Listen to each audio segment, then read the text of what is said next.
So Marty, what made you interested in doing this?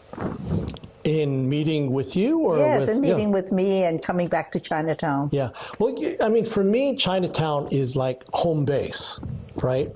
And so my story is that I grew up in the East Bay on the other side of the Caldecott Tunnel in Moraga, but my mom was born and raised in San Francisco.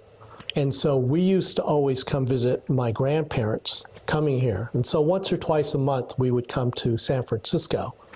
And so that was my opportunity to go and buy candy down in Chinatown, buy comic books. Oh, okay. I was just going to ask you, how old were you at that point? Yeah, so my family moved around between Northern California and Southern California, but we kind of settled in Moraga about third grade. So for me, that would be about 1973, 1974. Maybe 10 years old, I guess. Yeah. Third grade. Yeah, about 10 years old. Oh, yeah, okay. yeah. So where did your grandma, where is she from? China? So my grandmother on my father's side was born here in San Francisco in 1900. Yeah, so her story is very interesting that she was born in San Francisco, but was involved in the 1906 earthquake. Oh, wow. And so she moved with her mother and father down to Los Angeles and then lived down there for a while. I see. Yes. And then on my mother's side, my grandfather, I think, probably came over in the mid-20s. So my mother was born in 1935. Her sisters were born in 1925, 1926, and 1927. And so, as I said, she spent her entire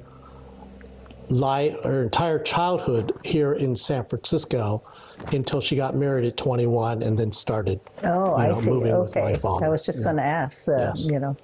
did they live in Chinatown? Yeah, so they lived in Chinatown.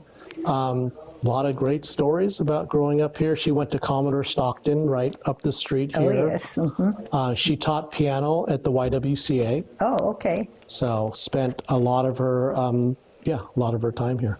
Oh, wow. You have a long history of San Francisco Chinatown here. A lot of history in San Francisco Chinatown. And as I said, so my great-grandfather came over, so I consider myself fourth generation. So great-grandfather, grandfather, father, and myself. And so I always like to share in my story that it has to do with I'm as American as I am Chinese. Mm-hmm. And I think in the last decade or so, really getting more in touch with that Chinese side, but uniquely the Chinese-American side. I see. Yeah. And have you been back to China, to your village, or your grandfather's village? I have not. Okay. Yeah. Do you have any desire? I do, and I'd like to. It was, it's something that I think is on my bucket list. Mm-hmm. I don't know if I'm as connected to my village as much, because I don't even know if we have any connection to my village. For my family, as far as I know, we don't have any relatives. I mean, of course we have relatives, but not that we're ever in contact with. Right. Yeah. Do you know what village you're from? What's your last name? Last name is Liu. And so, and we could probably put it up in terms of the Chinese character. Oh, yes. It's funny, I thought it was, it might be Liu in Cantonese, but I had a Mandarin friend who said it's probably more Liao. Oh, okay. So okay. I'll have to take a look at it, but it is spelled L-E-W. Right. Which, if you think about it, when they came in the 1870s or 1880s. Yeah, I think it's part of the Lao Guanzhengjiu, which is the four last names, the four surnames. So your family association is right here on Grant Avenue. And it's a very large one. Okay. Right on Grant, next to Lipo Bar. Okay. That would be good for me to understand. Yes. As far as I know, they did not do a lot with the family association. Right. My father, I think they were a little bit more involved in the CACA. Oh, okay. Yeah. So. Yes, because they were Chinese Americans. Yes. Yeah. which I tell you, I mean, I've tried to look up a little history, and that to me is fascinating as well. Some of the Chinese that were, you know, as I said, my mom was born in 1935 here in San Francisco. My father's heritage is more in Fresno, California. Fresno, oh, okay. Yes. Were they farmers there, or? They owned a store. Oh, okay, grocery store. Grocery store, yes. Okay. Yeah. So, and that's interesting to just learn about the different Chinese in the different areas. So, as I said, on my mom's side, it really is born and raised here in San Francisco. I don't know as much about my father in Fresno, but, you know, those are always interesting stories. Yeah. So he grew up in Fresno, went to school in Fresno? He went to school in Fresno, yes. And then he moved out to San Francisco? Well, that's an interesting story because for them, I would have to refresh my memory, but I think they met through a cousin. And so my father came up from Fresno to meet my mother here in San Francisco. Oh, okay. Yeah. And then they dated and courted for a while. They were fairly young. That's a long drive from It Fresno is a long and those drive, drives. yes. Yeah, in those days. Yes. Especially. Yeah, I'd say, you know, San Francisco, there's such a huge population that I don't know who he dated down in Fresno, but I'm sure. There were probably very few Chinese girls. And Fresno? knowing your grandparents, they probably wanted your father to meet a nice Chinese girl. Yes, exactly. Yeah. And I definitely have some pictures I can show you later of their wedding. Oh, okay. It's very interesting. Yeah. That would be interesting. That would be very interesting because, so that's what I mean is it amazes me how easy it is to say, does everyone know who this is, or does anyone know who this is? So Israel, a 60-year-old from Israel knew who Bruce Lee was. So it's not just San Francisco, it's not just the Chinese and the Asians. Right, right. You know, he's from Australia and living in Israel. Wow. And so Bruce Lee's an easy one, but, someone from North Carolina, she asked, do you know anything about Forbidden City? And so I was impressed that she knew about that, but that really should be publicized even more than it is now. I think it is out there, but... Yeah, we've had a lot of write-ups and a lot of stuff. Recently, especially the past 3-4 years. During the pandemic, especially, all of a sudden there's so much interest and everything. But we did, the show for Stephen Gong Cam, his retirement party. And we did our Forbidden City number. And everybody just came out and everything. And I did a show yesterday for retired teachers of South San Francisco. And everyone's in their 80s, right? They're retired. And they all remember Forbidden City. We knew about that. My parents went there, but I wasn't allowed to go, things like that. So. Yeah. Well, I mean, do you think about something like Harlem? Everyone knows about Harlem Cotton Club. Forbidden City needs to be elevated to somewhere in that stratosphere. Yes. And so, honestly, until the last couple of years, I don't know that much history of the sailors coming to San Francisco, and that Forbidden City and some of these areas might be one of their first stops. When they came here. First and last stop. First and last stop. Yeah. And so when Mimi discussed about her husband, and I didn't know the connection with the Whispers. Right. So that's amazing, and that type of connection is where you get the Chinese American history interesting, but seeing how that interrelates with R&B of the 70s. Right. And so, blacks, whites, all different ethnicities and cultures that are interested in hearing about that era. Right. So yeah, I mean, there's a lot of that intersection. So I don't know if you saw, there's documentaries about the LA punk scene. No, I've never seen that. Is it Madame Wong's? I think there's a Chinese restaurant in LA Chinatown that they were looking for more business. And so they ended up getting some of the punk rock in the 80s and the 90s doing their shows there. Okay. And so there's a documentary. And in the same way, there's that tie with the Chinese American and Chinese American Oh, I'd history. like to see that documentary. Yeah, What is the name I'll of send it? it. I think it's Madame Wong's. Oh, So I have okay. to find it's on YouTube. It's okay. one of these things that the public radio stations and television stations are really good about finding these Yes. types of stories. Yes, that's true. That's true. And so not as much Chinese American, but like how much work or how much did you know about like the International Hotel?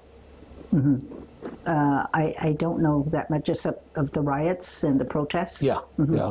And the Filipinos that were there. Where they were displaced. Yes, yeah. And so Chan is Missing, which is a very seminal Chinese-American movie, right? Shot here in Chinatown. And the International Hotel is featured in a decent amount of that movie. Right.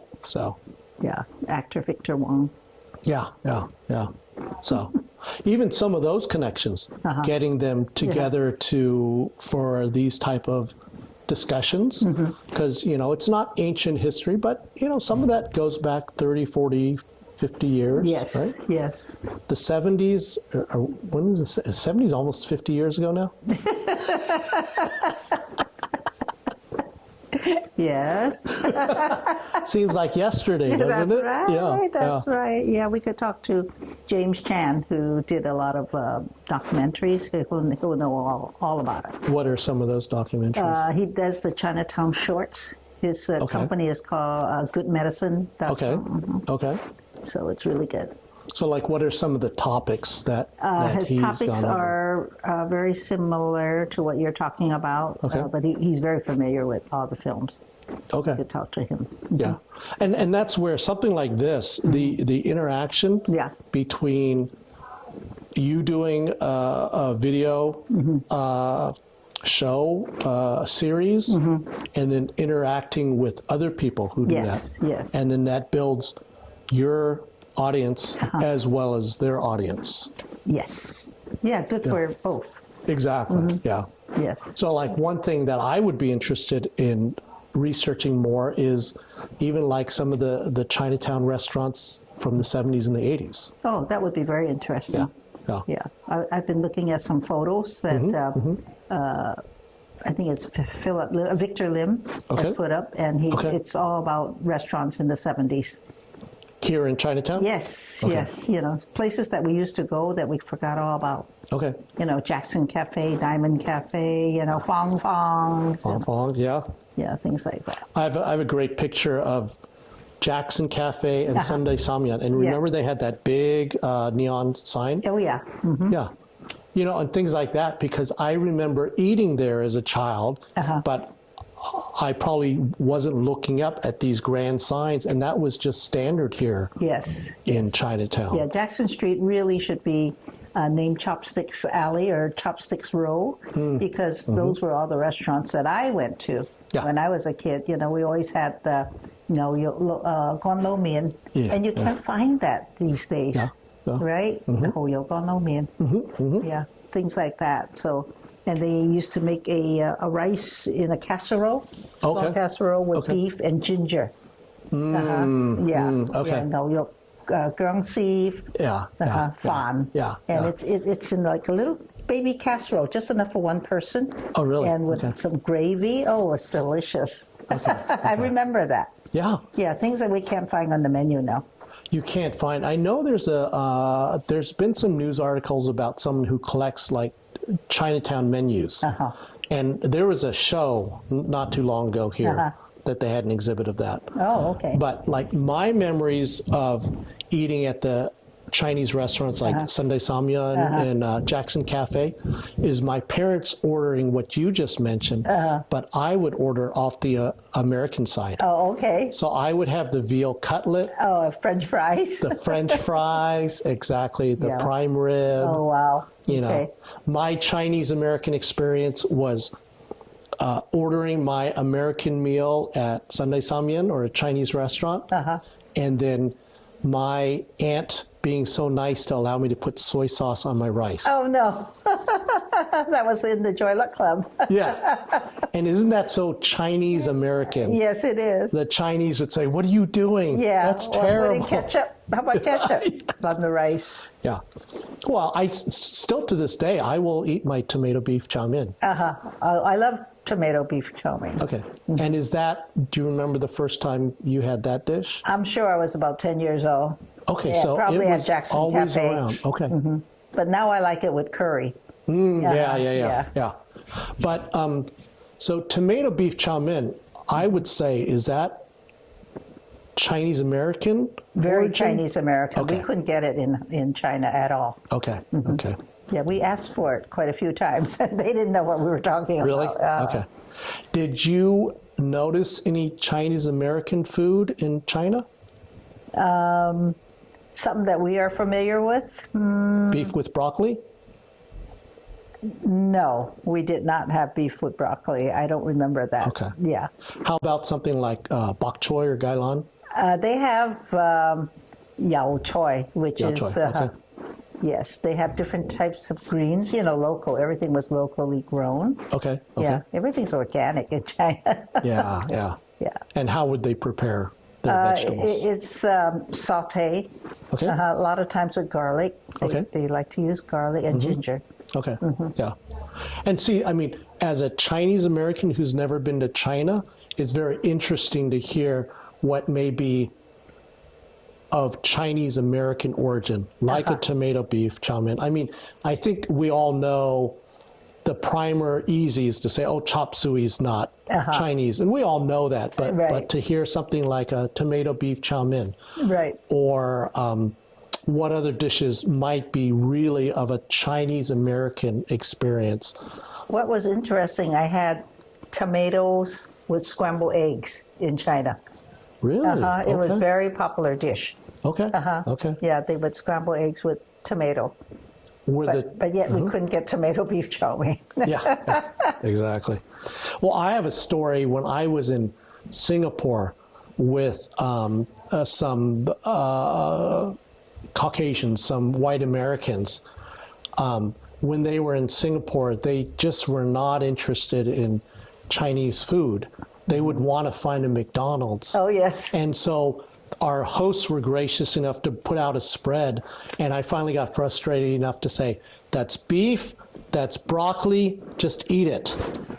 And yet how foreign that seemed to them. This was in the 90s. Oh, yeah, that is pretty funny. Although on my last trip, we did go to McDonald's. Okay. Yeah, we went to McDonald's, and it was interesting because they had something that was more Chinese there. What was it? I can't remember.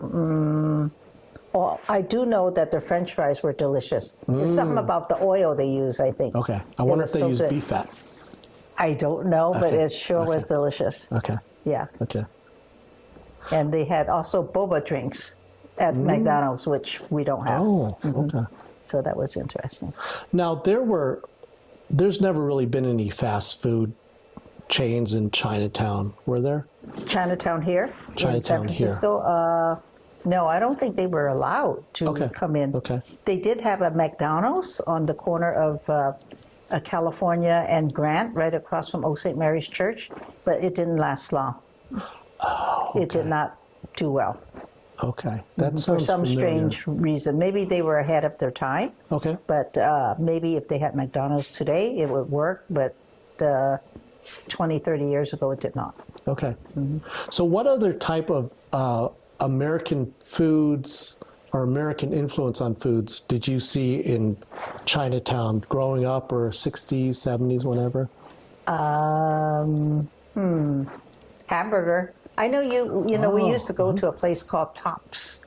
Tops on Stockton Street. Okay, I don't know Tops. Okay, it was right next to, it was on Stockton between Pacific and Jackson Street. Okay. And they were very famous. I remember they would sell a scoop of rice with brown gravy on top. And I think it was like 15 cents. Okay. And it was so delicious. Really that delicious. sounds good. And they had good hamburgers there. And hamburgers were like 25 cents. And were these in between buns, or like it was in between buns, okay. yes. Okay. But definitely the rice with gravy on top, brown gravy, was really delicious. Ooh. I remember that. We used to eat there before Chinese school. See, Okay. we used to go to English school, and that would end at, what, 3 o'clock? Okay. And then Chinese school starts at 4. So you have 1 hour So you have in 1 between. hour. So you Okay. run to Tops or Fong Fong Yeah, and get a yeah. snack Yes. and before Chinese school. Okay. And did your parents give you a little pocket change? Yes, and a then little that's- allowance you okay. get. Mhm. Okay. And everything was maybe 10 cents. I remember they used to have a small candy store called Mrs. Lee's. And Okay. Mrs. Lee used to sell spaghetti, a little dish of spaghetti. Okay. And it was only like 10 cents. And it was so good. It was so delicious. Uh-huh. Yeah. Was there any Chinese bent to the spaghetti? I think they try to make it Americanized, but Okay, I think yes. they use ketchup. Okay. Yeah, I'm sure it was ketchup now that I think Yeah. about it. But, you know, at that age, you're just so happy to get this for 10 cents. And it was Oh, yeah. good. Yeah. It was delicious. Yeah. And those are great memories because as when I lead tours, that's what I often bring up is that the Chinese growing up in Chinatown were just as American as they were Yes. Chinese. Yes. You know, and there's so much of the experience that they had that even though they may not have been allowed to live outside of Chinatown, that didn't mean that they didn't have their American experience. Yes, definitely. Yeah. Yeah. Yeah. And so when you were here in Chinatown, what was the balance between seeing other Chinese and people lived here versus tourists and non-Chinese? Well, In the neighborhood. being an American-born Chinese, Yes. you know, we always thought that the Chinese from China were different. Yes. You know, so we Yeah. call ourselves the ABCs, Yes. American-born Chinese, and the immigrants were FOBs, fresh off the FOBs. boat, Yes, right? yes, yes. And so they had different, you know, customs Uh-huh. and ways of doing things, Okay. and you know, their speech was a lot of it we couldn't understand Okay. because not everyone spoke Toisanese, Yes. and so it was different. Basically, the way of life is different. You know, they ate things that were a little more different. I think anyway. Yes. Yeah, because my mom was American born. She was born in Vallejo, California Okay. in Okay. 1918. And so she grew up American style, although it was in a Chinese family. But things were different. Yes. Yeah. Yeah. Yeah, and there definitely was that slant, and so probably for you growing up, you probably spoke to your friends more in English, but Yes, spoke always. at home. Okay. Yeah, even my mom spoke to us in English. And so when you would interact with some FOB, then it would be a little bit different. And Yes, their Yes. customs are different, and a lot of it, the language I couldn't understand. oh, really? Yeah, Okay. Yeah, I went to Chinese school all the way up to what we call sixth grade, elementary. grade, You know, okay. and but in those days we didn't learn we didn't learn that much. But I was happy that I did go to Chinese school because Okay. now that I think about it, when I look at the Chinese soap operas, I'll recognize a few characters. Few characters? Okay. And were your friends at your American school and your Chinese school similar? Were they the same people or different groups? Most of them were the same, although a couple of them were in Chinese school that they knew how to speak and write, and Yes. they were ahead of us a bit. Okay. And then we were ahead of them in English school. So. Okay. And then when you lived here, for you as well as your friends, how many lived in apartments versus SROs versus possibly homes or other situations? I was very fortunate. I never lived in a SRO. Okay. However, some of my friends did. Okay. My godmother lived in a SRO. Yes. Sharing the kitchen, sharing the bathroom. So, it's like, wow. I was fortunate we had our own apartment. Yeah. Yeah. And how many people in the apartment, and how many rooms and how many bathrooms? We only had one bathroom. Okay. It was a one-bedroom a small apartment, Okay. 1 block up from Chinatown, Okay. on Powell and Clay. Uh-huh. And just myself, my mom, and my stepfather. Okay.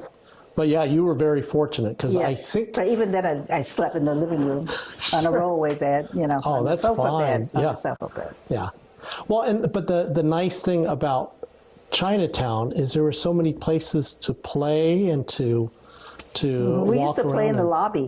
You all play in the time. lobby? Yeah. Okay. And it was a 9 apartment building. Okay. 9-unit apartment building, and so all the kids, we used to meet in the lobby to play. What Hopscotch. floor? What floor were you on? I was on the first. There's a lobby, then there's the first floor, and then Uh-huh. Okay. second floor, third floor.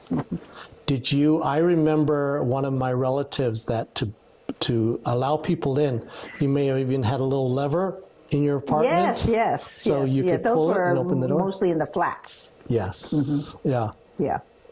Yeah, which is really, it's kind of fun to think about some of those things that we take for granted, like you can call someone on their phone or anything. Yeah, I know. But during that time, Yeah. how to let people in, and we just buzz people in or pull the thing. Yes. Yeah. Now we have to look at them through a camera.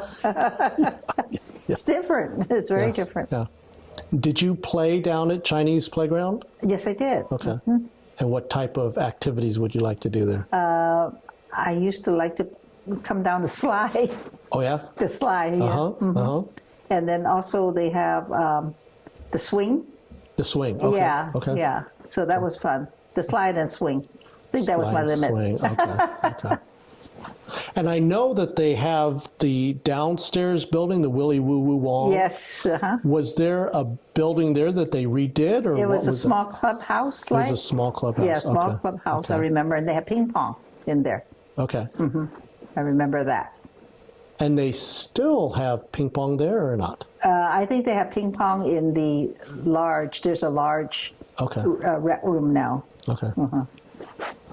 Yeah, but it's again, it's amazing that Chinatown has continued to keep its character and its flair over all these years, and yet continues to maintain and thrive with new immigrants coming over. Yes. Yes. Yeah. Yeah. I think we have to thank people like your uncle who Yes. paved the way Yes. for the next generation. Yes. Yeah. With the Chinese Historical Society and Yes. different organizations Yeah. like that. Yeah, and and this is where sometimes SROs can get a bad rap, the single room occupancy, and yet this is a vehicle that has allowed new immigrants to come in and acclimate themselves to America. Yes, definitely. Yeah. And so, there's always two sides to that story. Right, exactly. Of course, you don't want them to live in squalor or bad conditions, but you also want to provide an area that is somewhat affordable for them to stay in. Oh yeah, and So- convenient. Yes. So tell me about, for your family, did Yes. they mostly cook at home? Did they sometimes take out? Did they sometimes eat in restaurants? My mom, I remember, I was about 4 years old, I guess, 4 or 5 years old. Okay. My mom used to work in a hairdressing shop, Okay. beauty salon. Okay. And I know every Sunday we used to always go out and eat. Food in those days were a lot more reasonable. It was, Yes.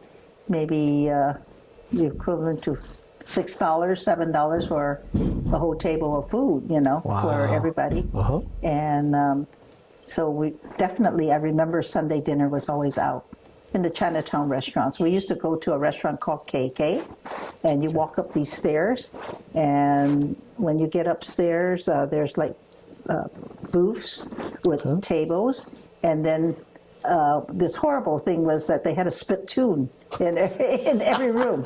Yeah. But it was, people smoke in those days, so Yes, they throw yeah. their cigarette butts in there. Yeah. But I remember that vividly, completely. Yes. And that's another thing about history is respecting the time and place that it was. Uh-huh. It may not be what we do today, but it was how things were at the Right. time. Right. Yeah. Yeah. And were there certain restaurants that you would frequent more than others?